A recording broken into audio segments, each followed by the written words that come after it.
ஓம் நம சிவாய, ஓம் நம சிவாய, சிவாய நம சிவாய நம. TKS at Tiruvannamalai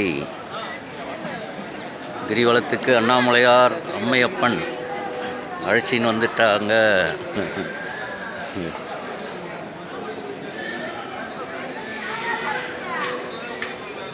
so Sri Kubera கிரிவலம் வந்து நல்ல ஒரு அந்த ப்ரெஷரைஸ்டு இல்லாமல், அந்த கூட்ட நெரிசல்னு வாங்க பாருங்கள், அதெல்லாம் இல்லாமல் ஐயாவோடு வந்து நம்ம ஆனந்தமாக நம்ம கிரிவலம் வரலாம். ஸோ அப்படி ஒரு மகிழ்ச்சி தாண்டவம், நடராஜருடைய மகிழ்ச்சி தாண்டவம், தில்லையினுடைய நடராஜர் ஆனந்த தாண்டவம் நம்ம மல்லத்தில் கொடுப்பாரு. ஸோ அந்த அனுபவத்தை தான் உங்களுக்கு பகிர்ந்திருக்கிறேன். அதனால தான் குபேர கிரிவலம்னா அப்படியே மற்ற கிரிவலத்தில் மிஸ் பண்ணாலும் ஐயானுடைய ஸ்ரீ குபேரருடைய கிரிவலத்தை மிஸ் பண்ணாமல் அடியேனை தூக்கின்னு வந்துடுவார்.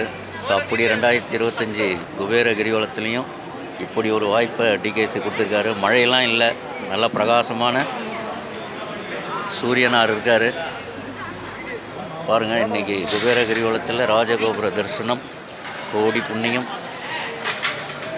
சிவாய நம்ம, சிவாய நம்ம. அப்படியே மகிழ்ச்சி வெள்ளத்தில் டிகேஎஸ், அதுதான் உண்மை.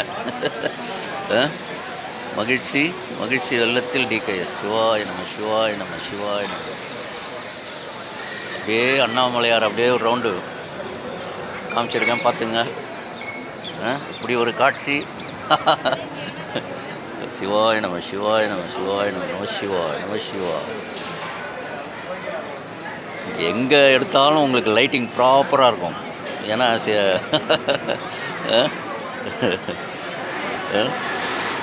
நடராஜர் மகிழ்ச்சி தாண்டவம் டிகேஎஸ் உள்ளத்தில் அந்த ஆனந்தத்தை தான் பார்த்துட்டுருக்கீங்க. அதுவும் யார்? அம்மையப்பன், திருவண்ணாமலை அம்மையப்பனுடைய கோபுர உள்ள பிரகாரத்தில் அப்படி ஒரு மகிழ்ச்சி தாண்டவம், நடராஜருடைய மகிழ்ச்சி தாண்டவம். சிதம்பரம் நடராஜரே அடியேன் உள்ளத்தில் காட்சி அண்ணாமலையாருக்கு காட்சி கொடுக்குறாரு. சாட்சாத் அதுதான் உண்மை. என்னடா ஓவராக பேசுகிறேன்னு நினைக்காதீங்க, இருக்கிறது தான் பேசுகிறேன், என் உள்ளத்துலேருந்து பேசுகிறேன், ஆழ் மனசுலேருந்து பேசுகிறேன். சிவாய நம்ம, சிவாய நம்ம. யாம் பெற்ற இன்பம் பெருகை வைகம்.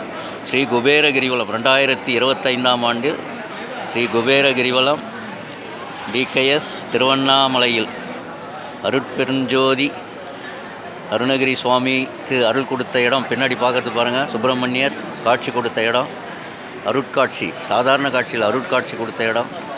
அப்புறமா பின்னாடி ஸ்ரீ இடைக்காடர் சித்தர் ஜீவ சமாதி பின்னாடி இருக்குது. அங்கே போய் தரிசனம் பண்ணிட்டு தான் ஐயனை வந்து பார்க்குறது வழக்கம். எல்லோருமே அது மாதிரி கடைப்பிடிங்க. ஸோ அது மாதிரி வழிபாடு செஞ்சிங்கன்னா அம்மையப்பனுடைய அருள் கடாட்சம் நிச்சயம் உண்டு. எடுத்ததுமே நம்ம அம்மையப்பனை போய் தரிசனம் பண்ணுவோம். இங்கேன்னு இல்லை, அண்ணாமலையார் கோயில் இல்லை, எல்லா கோயிலுமே அந்த கோயிலினுடைய வரலாறு, சித்தர் இருந்த இடத்தெல்லாம் பார்த்துட்டு தான் நீங்கள் உள்ளே போனீங்கன்னா அப்படி ஒரு கடாட்சியம் அப்படியே மில்லி செகண்டில் உங்களுக்கு கிடைக்கும். சிவாய நம்ம, சிவாய நம்ம, நம சிவாய, நம சிவாய.